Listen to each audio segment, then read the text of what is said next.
President নির্বাচনে Republican প্রার্থী এবং সাবেক প্রেসিডেন্ট ডোনাল্ড ট্রাম্পের উপর হামলার ঘটনায় হামলাকারীর পরিচয় সামনে এসেছে।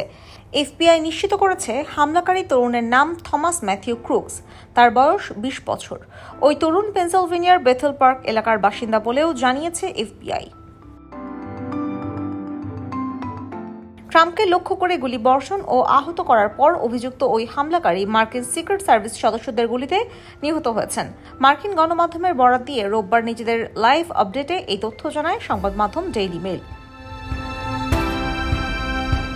পেনসিলভেনিয়ার ভোটারদের তালিকা থেকে জানা গেছে, ট্রাম্পের দল রিপাবলিকান পার্টিরই একজন নিবন্ধিত ভোটার ছিলেন।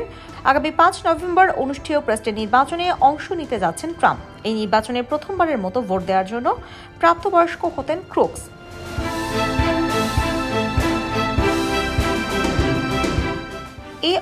হামলা চালানোর সময় ওই তরুণ হাতে বলে মার্কিন বিভিন্ন সংবাদ মাধ্যমের খবরে বলা হয়েছে।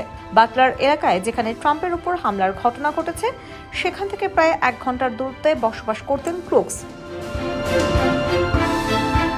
২০২১ সালে যুক্তরাষ্ট্রের ফেডারেল নির্বাচনে কমিশনের জমা দেওয়া নথি অনুযায়ী ক্রুকসের বয়স যখন ১৭ বছর, তখন অ্যাক্ট ব্লু নামে একটি সংগঠনে $১৫ অনুদান দিয়েছিলেন তিনি।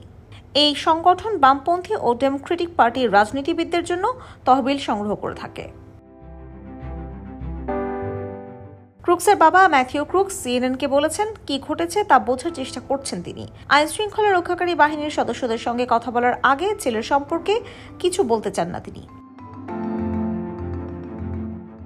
২০২২ সালে বেথেল পার্ক হাই স্কুল থেকে পাশ করেছিলেন ক্রুকস। যুক্তরাষ্ট্রের national math and science initiative প্রকল্পের আওতায় স্টার অ্যাওয়ার্ড হিসেবে $৫০০ পুরস্কার পেয়েছিলেন তিনি।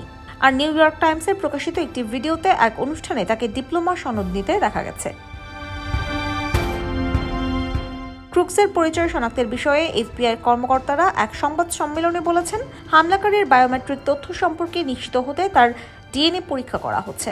এছাড়া তার বিভিন্ন ছবিও খতিয়ে দেখা হচ্ছে। IPTV USA, new York.